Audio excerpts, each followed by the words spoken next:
Frank, safety issues. You're in and out of neighborhoods all over this listening area. You see ramps on the sides, in front, on the side, in the back of homes all the time. What's the telltale sign that the ramp is not installed properly? And what's a telltale sign that you could also see that it's not safe? Is it pulling away from the house? Is it not level? What do you see that from the expert eye that the homeowner might not realize is happening? For me, it's pitch and grade. So how high up is that lift traveling, and how long of a ramp that they have in place? Give you an example. I was driving around in south suburbs, and I drove by a house, and they had this dog leash going across the bottom of the ramp. So I went, just literally going across to stop the people? width of the ramps. Well, I went up and asked the homeowner. I said, it's kind of odd. I'm just kind of curious why you have that there, is to prevent people from walking in. She's like, no, it's to catch me. Come on. Because the ramp was so steep. Oh, my goodness. And she wasn't strong enough to stop the motion of the It wheelchair should be like going a down. bungee cord or something. No, it should be like something elastic. Boing. Yeah, I actually have a crew out there today fixing that for me. That's not good. But it's very, very, very common where you call up somebody who is either just selling you a ramp just because it's what the best thing to do, or they're bringing in somebody who doesn't understand the whole aspects of somebody with a disability that needs that ramp and their limitations. So if you have the wrong pitch, you might as well just give them mountain climbing gear and throw them on Mount Everest. So what's the proper pitch and what's the proper grade? Because here, full disclosure, my mom, when she was alive, had MS, and she was in a wheelchair, and she had a motorized wheelchair, and we had a ramp, a wood ramp, nothing fancy, to get into the house.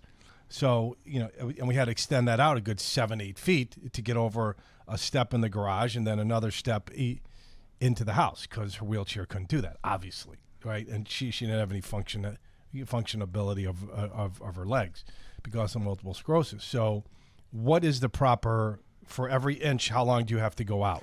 Ideal by ADA code, they want 12 inches for every 1 inch. Wow. So every inch you go up, they want 12 inches of ramp length. If we can, we try to give people 14 because it just makes that whole grade just a little bit easier for them to move around on. So here, Sarah Andreas and Frank, your typical Chicago bungalow.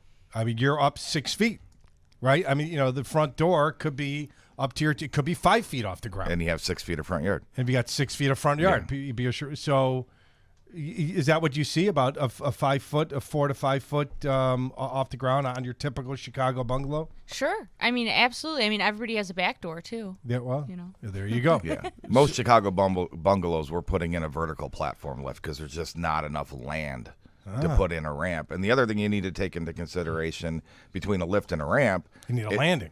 Well, you have to have the land. Always have to have a landing. You have to landing. You have to have resting landings. You have to have a landing on top. They can't land in the grass. Because they won't just get stuck in the mud. Well, and landing means what? Explain to our listeners. It's a flat level surface. So every 30 feet of ramp, of downward slope travel, you need a flat 5x5 resting place for somebody that's using a wheelchair. If you're not in a wheelchair and you're just using it, with a walker, it's a little bit different. You can kind of fudge that a little bit, but in a wheelchair you absolutely have to have it. But most bungalows, we're putting in vertical platform lifts because the rise is just too high and there's not enough yard to be able to get the right amount of ramp. And then you have to take into consideration, can that homeowner take care of 30, 50, 70 feet of ramp? Sure. So I mean, that's a lot to shovel in this area.